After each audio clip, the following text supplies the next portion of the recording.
felt that the world smiles on everybody except you?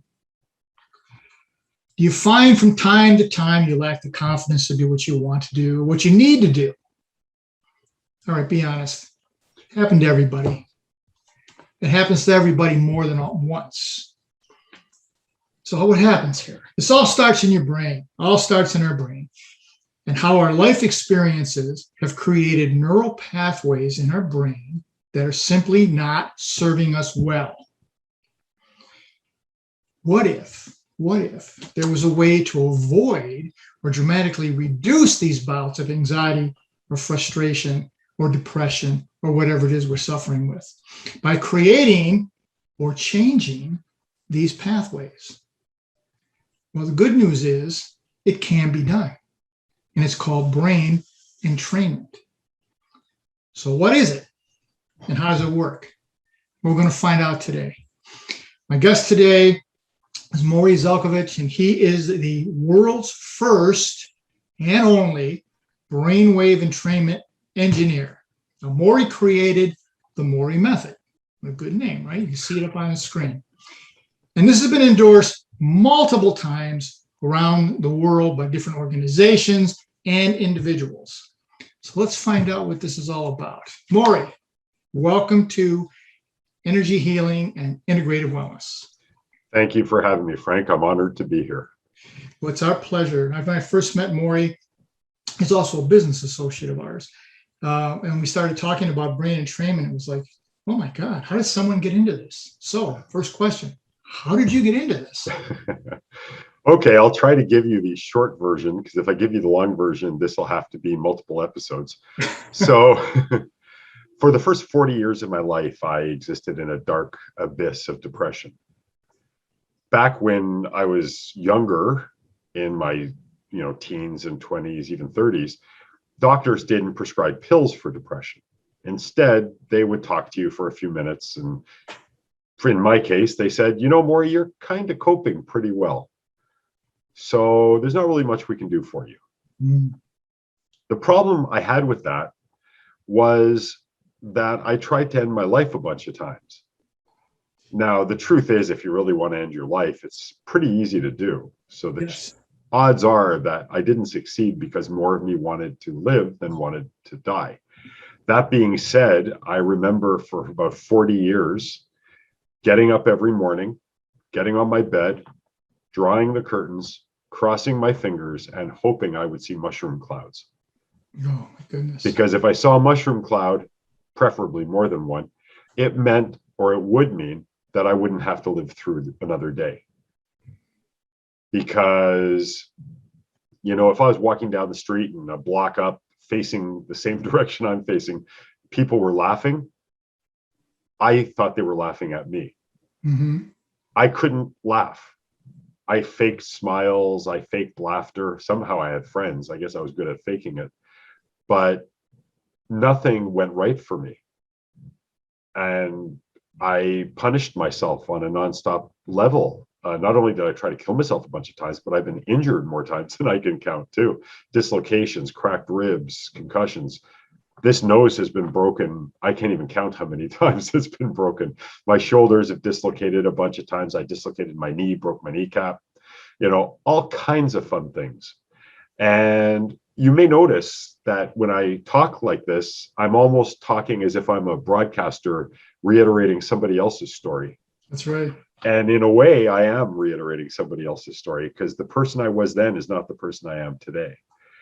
And I can credit that to what I do for a living, which is my brainwave entrainment systems.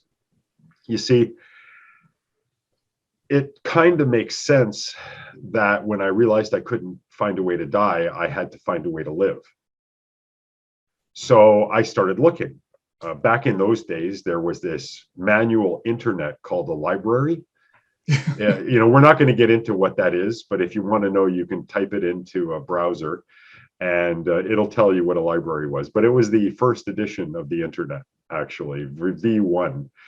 You had to go to it instead of it coming to you. Aside from that, it was pretty much the internet. And I was trying to find ways to help myself. So I looked in all these obscure publications. ways to stop thinking, poor thoughts, all these different theories and methodologies. I tried them all, with some of them with limited success, but most of them, I just, too many years of programming myself to be sad and despondent and depressed.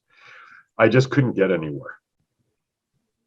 So I decided that maybe it would be an idea, instead of looking for something to help me right away, maybe I should understand what's happening to me first. Mm-hmm. So I thought to myself, I said, and remember, this is all going on while I'm depressed, and hating life. But again, I decided that I can't go on like this. And I obviously can't end my life. So I got to do something. So I started studying. And I thought, okay, well, where's all this coming from? Well, it's coming from here. What's in there? Crossing my fingers, I'm hoping there's a brain in there. Okay, so there's a brain in there. Now, what is it about the brain that's making me feel the way I feel? So I had to start studying things like quantum physics and neural dynamics and neurochemistry and neurology. Now, I can't hold a conversation with specialists in any of these fields. Mind you, I might be able to, but they'd probably walk away giggling afterwards. But that being said, I had a motivation because I had a goal in mind, actually not hating life. So I was researching all of these fields because I was drawn to them with respect of how I could alter my thought patterns. You see, because one of the things I learned in my research was that your thoughts are one of the reasons why our brains, or how our brains create brainwave activity. So if I hook up an EEG to your head, Frank, or to mine, and I asked you to think about making love to your wife, and I asked you to think about watching the Gumball Rally movie from the 70s, you'd have different areas of your brain lighting up in different ways. So your thoughts are a major way that your brain creates activity. It turns out this brainwave activity, which most of us know as things like alpha or beta or delta or gamma or theta, these frequencies and everywhere in between in the ranges produce neurochemistry naturally in the brain. And it's that neurochemistry that actually allows you to feel what you feel. So if you're interested listening to what I'm saying now, Frank, or any of you out there, then that's wonderful. But you've kind of decided that you're interested. That creates the appropriate brainwave activity. That creates a sense of curiosity, of fascination, of interest. If, on the other hand, Frank, you can't wait for this hour to be over, then you're feeling that stress and tension of, oh my God, can't he just shut up already? And that feeling you have is also the result of chemistry that is created by your thoughts. So your thoughts create the chemistry. The chemistry creates your experience, or more accurately, the ability for you to experience what you've decided to feel, whether that's excitement or boredom or whatever. So when I got this understanding, I thought, this is great. Now I'm starting to understand why I feel the way I feel. I should be able to change my chemistry, which would change my thoughts, simply by changing what I think about. So instead of thinking about how nice it would be to not be, I could think about good things. So instead of looking for bad things, I would look for good things. The problem I had with that was I couldn't do it, because all those years of self-training myself to be angry and to be upset and to be, everything bad, because I defined everything in terms of good or bad, it was too hard to break the rhythm. It was too hard. I couldn't do it. I tried things like hypnosis, like self-hypnosis. I tried, I could go through a whole list of things, but imagine anything you can imagine. I tried it. I also tried drugs. I also tried alcohol, and I was also addicted to sex. So all those things did for me was give me a few minutes respite. Now, I know I shouldn't be saying, especially when you say you're addicted to sex, it only gives you a few minutes, but hey, I'm not here to be impressive to people. I'm here to be honest. So that's what it is. So these things gave me a few minutes, and they gave me addictions that made my life even worse. So, that wasn't the way to go. Then I thought, well, if I can't change my thinking, maybe I can change my chemistry, kind of the medical methodology. I was thinking, because they didn't really have antidepressants and stuff like that yet. They were kind of starting into it, but they weren't prescribing it like crazy like they do now. So I thought, okay, let's try different ways to alter my chemistry. And that's where the drugs and the alcohol came in. And again, all that did was give me a bunch of bad habits and health problems, other issues. So that didn't help me either. And it didn't change the way I thought, by the way, either. Mm-hmm. The problems were all there, plus I had additional problems now. And then it struck me, if I can't use drugs and alcohol, because that didn't work, if I can't train myself through all these exercises and methodologies, I'm thinking differently. What if I could change the brain activity? Is there a way for me to change the resultant brain activity? Because that's what really creates the chemistry that I'm talking about.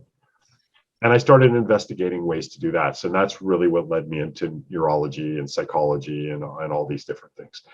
And I'm experimenting and I'm looking, and I was camping with friends, and everybody else went to sleep, and I was still up, and I rolled myself a big fat joint, like this long, maybe that wide, Joints. Yeah. I used to win contests at joint rolling. That's how experienced I was. I was smoking 20, 30 joints a day. So yikes. I got lots of experience. So at any rate, I realized that would be too big. So I rolled another one. And that one, I figured, okay, I'm going to smoke this joint. It's going to take me about half an hour to smoke it. And then I'll go to bed because I'll be wasted enough that I can sleep. So I smoke this thing, and I'm sitting in front of the fire by myself late at night. And I go to bed. And as I'm getting ready for bed, I look at my watch, and it's like 4 or 5 hours later.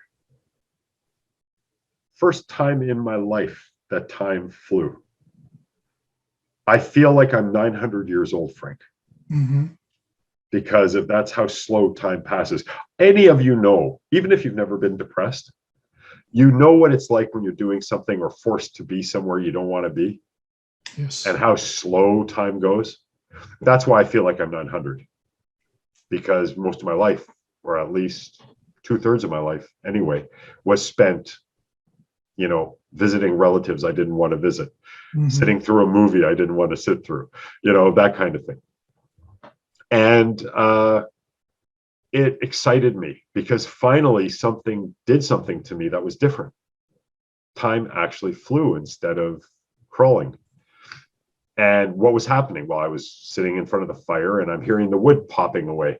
And that was the relative, juncture right there, the nexus that made me understand that these popping sounds of the wood did something to my brain. So I started investigating, how does sound affect the brain? How does the sound affect neurology and brain chemistry and all these different things? And through all of that, you see what I mean about multiple episodes?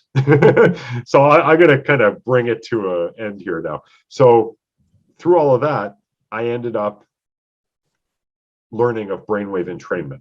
So I didn't invent it, but I invented the position and the styles that I do now. So when I started reading about it, I got so excited that I started designing my own. Wow. And you studied with one of the leaders in this area for I actually studied with I was trained initially by the top guy in research, and he's still the top guy in research in the world. Yeah. And a super nice guy. I remember the first time I ran a session, he has something called the light and sound machine. So you wear glasses that flicker and headphones that pulse, kind of like what I do, but I'm a little different in that I do programming and things like that as well. So I ended up creating my own and my own systems and my own techniques. And that's what's known as the Mori Method now. It's all proprietary. Nothing I do is like anybody else. And I know everyone likes to say that, but I can actually stand by it because I can point out things that are specifically very different about what I do and how I do it. And I've got tens of thousands of people all over the world who attest to the efficacy. I've got Dr. Dale Bredesen, who wrote the book, The End of Alzheimer's. It was #1 on the bestsellers, New York Times bestsellers list for about 9-10 months. And he found my products, Revitamind specifically, which his practitioners and doctors commonly now suggest that their patients purchase for a very nominal sum, because I want to make sure people can get to this technology. They don't need anything expensive. Their smartphone will do the trick, an MP3 player, their computer, ordinary pair of headphones. These things cost me like $12 on Amazon, because Jeff Bezos needs more money. So I figured he could have my $6 from the 12 or whatever. And all of these things added together. I did all this for myself. I didn't do it for other people, but it turned out that other people have brains too. And as I started getting better, people around me started noticing, and they asked me, what's going on? I told them. They started trying them. Now, these were my friends. So when they said, Morry, this is really good, I just thought, well, Morry's doing better. They want me to continue to do better because they're nice people. So they're just feeding me a line. But then I started getting phone calls from people I don't know. These were friends of friends. That's when I knew I was onto something. And now 17 years later, I have 23 current products. I'm working on 31 different either products or technologies that I'm developing, under development. And I am now a very different person from who I was when this all started. And the nice thing is, I don't believe in truth. I believe in understanding. Understand. Good point. Yeah. Good point. So there you go. For a second, if we could, Morry. Sure. In layman's terms, as layman as you can get here, what is brain entrainment? What is it? Sound and vibrations? And explain that. Actually, yeah, that's exactly what it is. See, everything is vibration. When you see something, you're seeing vibratory frequencies that are being translated by your brain, your neurons, into imagery. When you hear something, like you're hearing me talk, you're not hearing me talk. You've never heard a thing. As far as I can tell, by my theory, there isn't anyone on this planet who's ever heard anything in the history of humanity. What happens is, okay, let's do it this way. There's an old story that people say, if a tree falls in the woods and you're not there to hear it, does it make a noise? So answer me, yes or no? Yes. Okay, good. Now, if a tree falls in the forest and you are there to hear it, does it make a noise? Yes or no? Yes. Actually, it doesn't in either case. What it does is it creates vibration. If there is a structure, such as an ear, nearby, within range, that picks up that vibration gets translated into sound by the brain, what we perceive and call sound. It's actually vibration. If you and all of your, I almost said listeners, all of your audience were to be able to have the ability of recording my voice the way they hear it, not off of their computer by putting a microphone there, but by reproducing the voice that they hear, every single recording will be slightly different. That's because everybody's brain will have subtle differences in how they interpret the vibration that is my voice.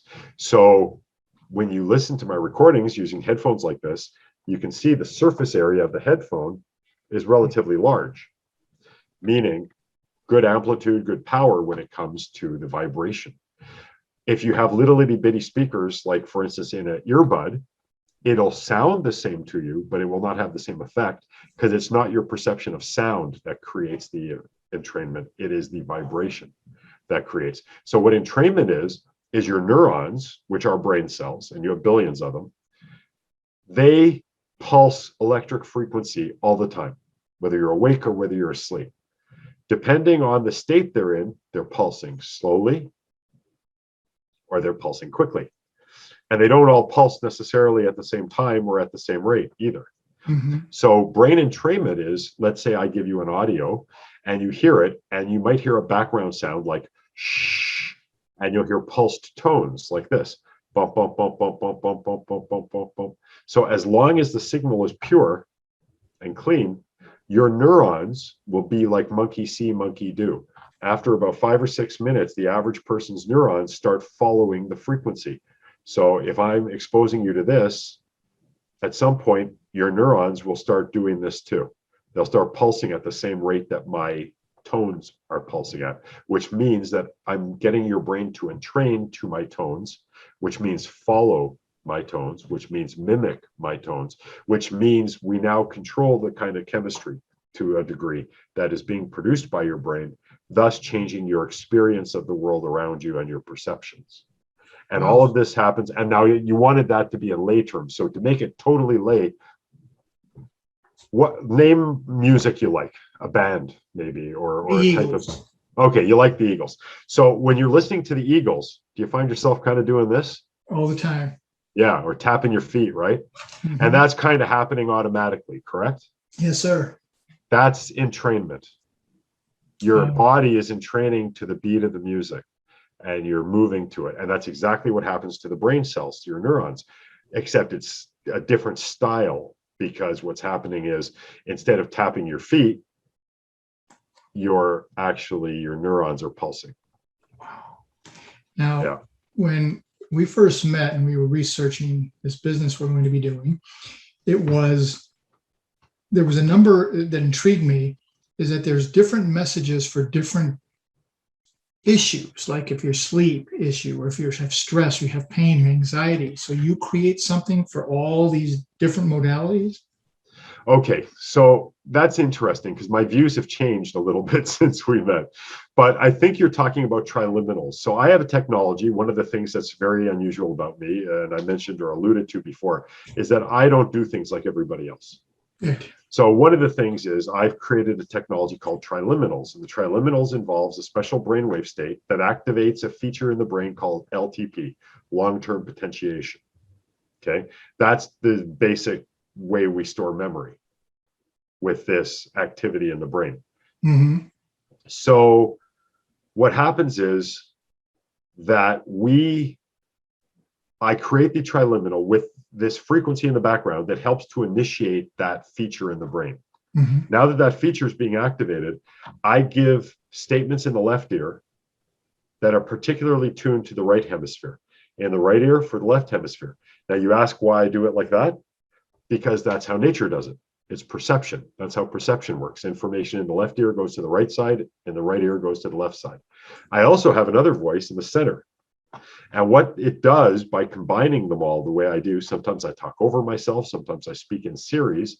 So, hi, how are you kind of thing. That would be an example of series. Or hi, hello. That would be an example of everything all at once. It helps to reprogram what I call the negative reflexive thought process in the brain, in the mind. An example of that would be, you got a call at midnight. You don't normally get calls that late. Who died? Who's in an accident? Who's in the hospital? That's a negative reflexive thought. So I have different topics. Currently, I have over 142 sets of these triliminals, which can be used for this. But I have other systems as well, systems that utilize different brainwave features. Now, one of the interesting things about that is most people will tell you that this frequency is for this purpose, this frequency is for that purpose, and kind of to a degree, they're right. But what's more interesting is when we go to public school, the information we learn is pretty unimportant. Yes. I don't think anyone really uses any of that information in their everyday life. But the value isn't in what they're teaching us. The value is in teaching us how to learn. And this is how this is getting back to me not believing in truth, instead believing in understanding. When we believe in truth, we stop thinking because something's true. Good point. So why open our mind to anything else about that topic, right? I believe in understanding. So sometimes my clients will come up to me and go, so Morry, you're saying totally different things. Like right now, I'm about to tell you something completely different than what I told clients 2 months ago, because I have a new understanding. So in the same way that public school is there to teach you how to learn, not really to teach you what they're teaching you, but how to learn, brainwave entrainment is best used, my current understanding says it's best used with variety. So I have multiple recording systems, and people used to get kind of flustered because, oh, Morry, there's too many recordings, this is too new, I'm overwhelmed. I'm sure you felt that way when I sent you my quantum mind method too. You did. You did. Yeah. But now this is how I do it. Now I say you pick the first recording, so the main system recording. You listen to that every day. You listen to one of the leftover recordings, including bonuses, every other day. So if you have a system, let's say that's 20 recordings, that's overwhelming. That's or you correct. think so. But with my new understanding, because we want the brain to have variety, we want the main recording, which is there to get the juices flowing, if you will. Right. And then say that's recording 1. So you'll play recording 1, then later in the day, you'll play recording 2. Tomorrow, you'll play recording 1, then 3. 1, then 4 the next day, 1, then 5 the day after that. You only have to listen twice a day. Mm-hmm. And over time, you're training your brain in so many different styles and so many different frequencies and so many different,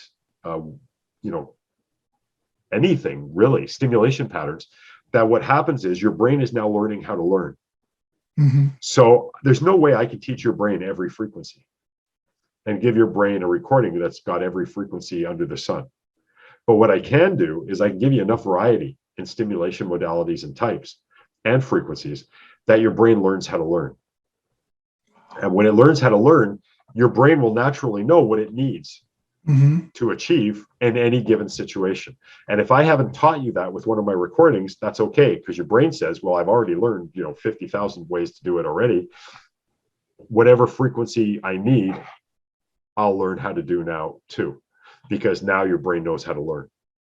And that's my new understanding. Before that, it was listen to this recording, and then this one, and then this one at 3 o'clock, and this one at 4 o'clock, and this one at 6, and then listen to 3 recordings today, and 4 recordings tomorrow. And then, that gets pretty complicated, right? It was intense.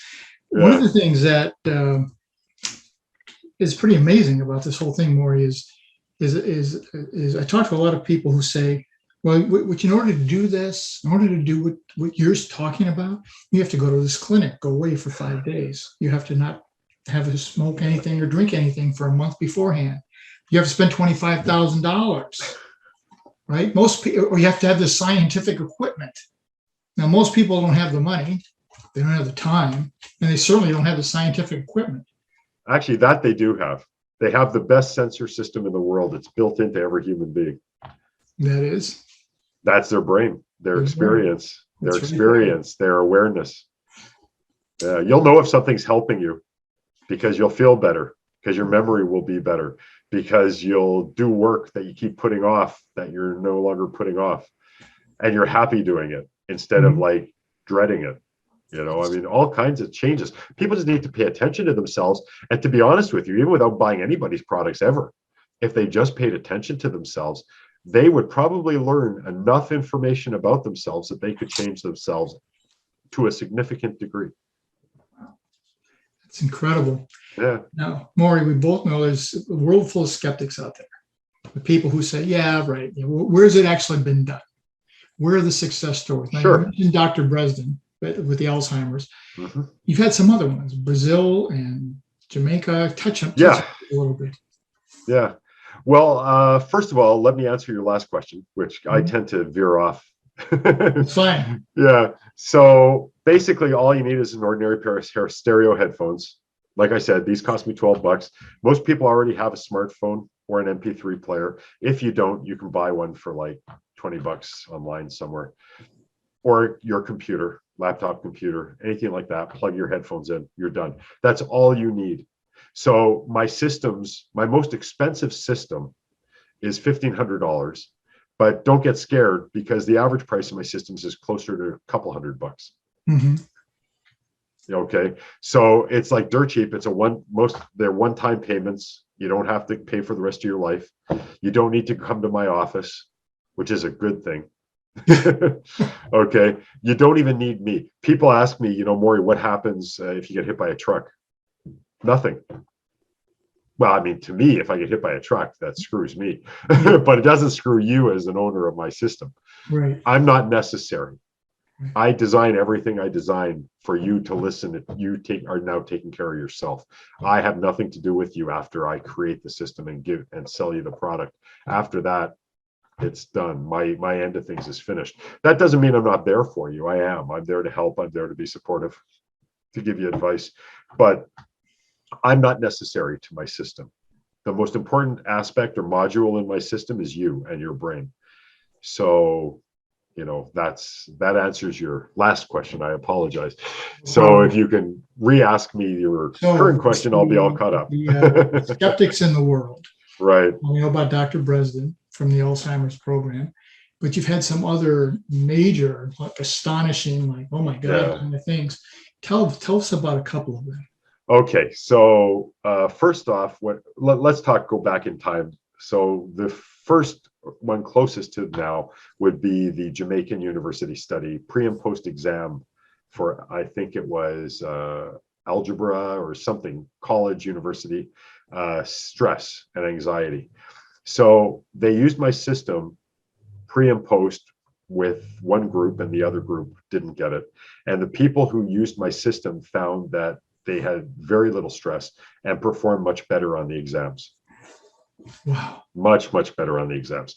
Then the very first contact I had, I thought was a joke, because I get a call from a gentleman who claims to be a captain with the Brazilian military. And right away, I think these are friends, pulling something on me, right? But had an interpreter, gave me a phone number. I looked it up with the Canadian government. I'm Canadian. And they said, yep, this goes to Brazilian military HQ. It's a legitimate phone number. And I called them back and we spoke through interpreter. He actually discovered my program on a stolen site. So what happened was someone had taken my quantum, it was the system that he checked out was quantum mind power. So someone had taken that site and they took it, they copied all the web pages.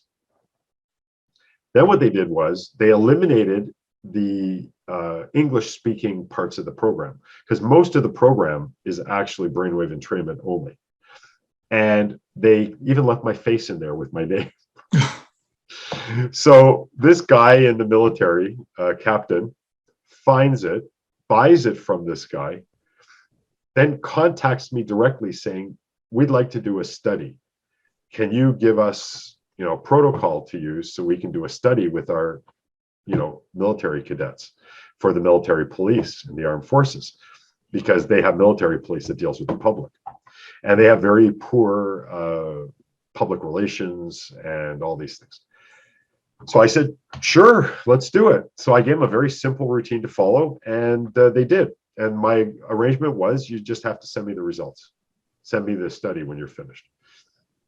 They did. I had it translated because, of course, it wasn't in English.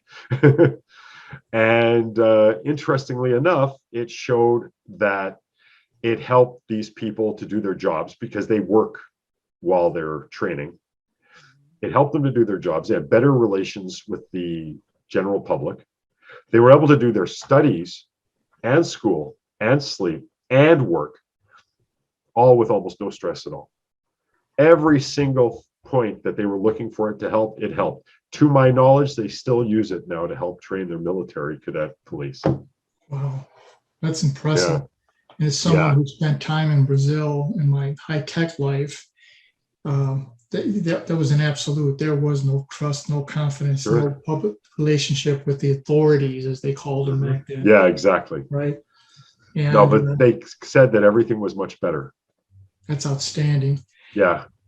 Now, you also told me a story of a young boy with autism. What happened there? Yeah, I got a testimonial from a couple I think they're in the UK, in England, and they've spent thousands and thousands and thousands of dollars trying to help their son, who at the time, I believe, was in his mid-20s. They had a younger son also, I think 8 years old or something, but the one in their 20s was autistic. Mm-hmm. And they wrote me to tell me that since, where have I been? And I said, I've been here. I'm trying to get people to listen to me. Not so easy, easier said than done. But they basically said that this child of theirs, when using my program, suddenly walked up to the dad with a book and said, Dad, can you read this for me? And he's never done that before. Mm-hmm. Ever. He gets into conversations with his dad, his mom, and his younger brother, which he never did before either. They were so grateful And this program cost them $197. Wow. And they were spending thousands and thousands and thousands. And as you so appropriately put it, they had to get up, they had to drive 5 hours to a office building or to a lab somewhere, and their kid gets hooked up to all kinds of crap and put through all kinds of, weird hell. And this is, and with this, they just put on a pair of headphones. And at the time it was a CD player. Mm-hmm. They just burned it to a CD, and the kids sat and listened to it, and it made all the difference in the world. But it's really the kid's brain. The kid did it, he listened, he Right. left the headphones on. I mean, people don't understand that I create a tool, if you use a hammer, when was the last time you consciously thought to thank the person who invented a hammer or a screwdriver or any of these kinds of things, right? Or a saw, a paintbrush, right? Right. But these things help us almost every day in some fashion, or every month, every week, every year, whatever. And we don't think to do that. That's kind of like what my products are. Mm-hmm. My products are kind of like a paintbrush that can help you to paint a different reality, but you have to paint the reality. You have to pick up the brush. You have to dip it into the paint. Exactly. If you don't do that, if my stuff sits on your hard drive gathering cyber dust, nothing's going to happen. No, Absolutely. less than nothing will happen. So I want to touch back on the autism thing just for a second. Sure. I had some involvement with an autism center in California, and one of the things that one of the doctors said was, whatever we try to do scares the child or the person. They have to be a child, but in this case it was, and they're afraid. They're coming into this environment and they're a little more afraid, and they're a little more. Mm-hmm. And then we try to do these things, and we see some degree of success, but the child still has this sense of fear. Giving them headphones, letting them listen to sound in a comfortable environment where they feel safe, mm-hmm. makes all the difference in the world. Is that right? It makes sense to me. I mean, I'm not a doctor. I'm a self-styled scientist, so I can just tell you what I observe. But in my experience, people with autism tend to like repetitive stuff, or yes. stuff that sounds repetitive. They tend to repeat a lot of things themselves. So in my experience, the people with autism who've tried this have kind of liked it, because it goes right along with what they're into. Yes. And the other thing is, and this is strictly a personal opinion, again, I'm not a medical doctor and I have no evidence to say what I'm about to say, but I'm going to say it anyway. I think our society goes too far out of its way defining what it wants to call as normal. I would agree. And I'm not so sure people who are different are wrong. I agree.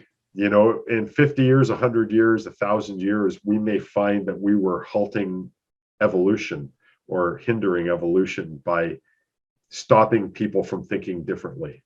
Yes. And acting differently. I mean, let's face it.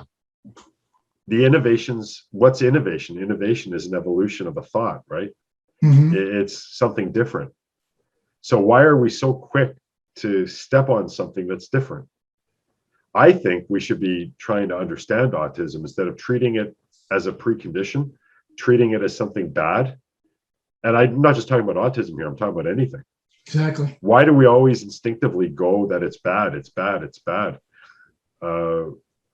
Maybe it isn't bad. And maybe our view that it's bad is actually what's bad. Exactly. So I'm just saying, if you or anyone knows someone who's different, whether it's from autism or some other way, try to look for the advantages, something you can learn from it. Because maybe there's things that you need to help this person with too, sure. But they have something to teach you as much as you have something you might want to teach them. Exactly. I just read an article, in fact, today, about the energy level on the planet is such that we're reaching inflection points where what we thought was the way to do things may not be the way to do things. The way to do things has caused an awful lot of havoc here on the planet, and it's caused an awful lot of division. Mm-hmm. And I love what you just said, is that understanding there are other ways to accomplish positive things. Yeah. Well, think about it. How much do you learn from yourself? And how much do you learn from someone who's different? Yeah, exactly. Right? It's almost like the concept of you learn more by listening than you do by talking. Unless you listen to yourself, because then you can learn a whole lot about yourself. That's right. By the way, I do want to apologize for my lighting issues. I'm in the middle of a move. Don't So worry my about it. lighting, I know I kind of look like I'm being baked in a rotisserie. Yeah, my lighting's always off too. Morry, we're just about out of time. Now, there's Sure. so many myths, and we've talked about a lot of these myths about energy healing, brain entrainment. What last thoughts do you want the viewers around the world to leave with them? Okay. We all, there's a whole lot of going on now with COVID about we're all in our little bubbles, right? Or we should be in our little bubbles. So I just want everyone to understand, hopefully, when they think about it, that we all exist in a bubble long before COVID. And our education, our views, our relationships, they all color what we see and how we interpret everything around us.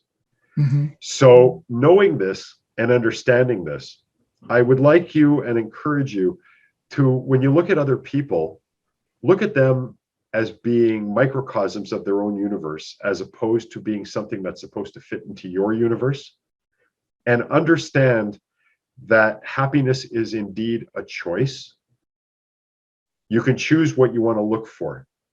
And if you look for good, you'll see good. And if you look for bad, you'll see bad. And if you don't believe me, go onto Facebook sometime. Yes. Or Google, and you will be fed exactly what you search for. It's a microcosm of how the universe functions. The universe gives you what you look for. It doesn't give you anything else because it doesn't judge. Well, Facebook and Google and all these Twitter, all these other places, they don't judge you either. If they see you looking for horrible things and depressing things, they will feed you ads, and they will feed you stories, and they will feed you sources that will feed you more of what you're looking for, more of the bad. So when I say choose to be happy, start looking for good things, and you will see the incidence of bad things you come across will seem to magically go away. It's all a matter of using your head, understanding why you feel the way you feel is simply a choice. And that's not to blame you. That's not to put you over my knee and give you a spanking. It's to let you know that you have power. You've always had power. Know it and use it for your own benefit. And that's what I would want to share with people. Wow. This has been incredible, Morry. As I said, ladies and gentlemen, we're just about out of time. I want to thank Morry one more time. This is really interesting stuff. Pleasure. And we can become the best versions of ourselves by modifying or listening to ourselves and having these neural pathways readjusted or new ones created. It's just amazing. Just amazing. Well, ladies and gentlemen, we say every week, no matter what obstacles life throws at you, and you just heard a whole bunch that were thrown at Morry in his lifetime, do 3 things: look up, get up, and never, ever give up. Better times and better people like Morry will come into your life. I didn't believe that at first either, but it happens, ladies and gentlemen. If you want more information about Morry, you can contact it to his website or contact me, and I'll make sure that it gets to him, and we'll get that information over to Morry. You can see this show on ROKU TV or on my YouTube channel, Frank Zaccari. If you go to the YouTube channel, please subscribe. Let me leave you with this, as I do every single week. None of us are in this alone. And the secret to walking on water is to know where the rocks are. And today, Morry showed us where many of those rocks are. Join me again next week. We'll look at another life-altering event. Thank you again, Morry. Thank you so much. And thank you, everyone out there. I really appreciate you all.